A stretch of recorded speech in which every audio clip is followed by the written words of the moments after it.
Salt marshes exist on every coast of the U.S., but these important wetlands are succumbing quickly to the effects of sea level rise caused by climate change. Grace Go with the News Hour's journalism training program, Student Reporting Labs, has the story of how one young photographer from Massachusetts is fighting to protect these places. Your traditional DSLR. And then in the back, we got a huge battery pack. Soren Goldsmith is a 20-year-old photographer who has been named a National Geographic Young Explorer. What makes his photos stand out is not only their beauty, but how he captures them.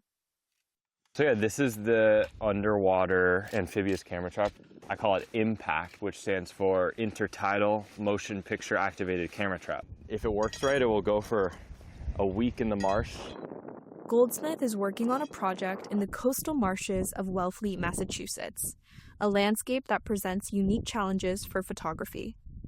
Salt marshes are intertidal environments, which means that half the day they're going to be dry, but the other half of the day, the water is going to come up and cover this landscape. I had this idea of what if I could build an amphibious camera trap. Camera traps, which take photos based on motion detection, have long been a mainstay of wildlife photography. But there are few options for taking the same kinds of photos underwater. I ended up heading to the University of Wisconsin for engineering. And suddenly I had all these resources at my disposal. I had mechanical engineers, environmental engineers, civil engineers, computer engineers that were able to combine their expertises onto one project. Because a camera trap is a complex contraption. We spent many months building this, putting this together, getting everything to fit, getting everything waterproof so it doesn't flood when it's underwater. Soren hopes his photos will make people want to protect salt marshes. These biodiverse ecosystems help prevent coastal erosion and store large amounts of carbon, which makes them vital to mitigating climate change. But they're also particularly susceptible to the effects of climate change.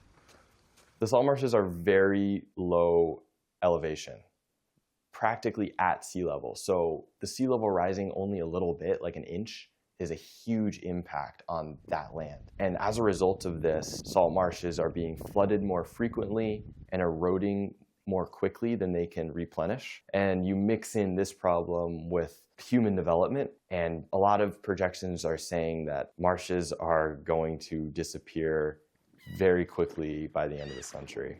Still, Goldsmith is optimistic because of new tools to combat climate change and raise awareness about the threat it poses. Some of the stuff that I've been able to build 15 years ago would not have been possible.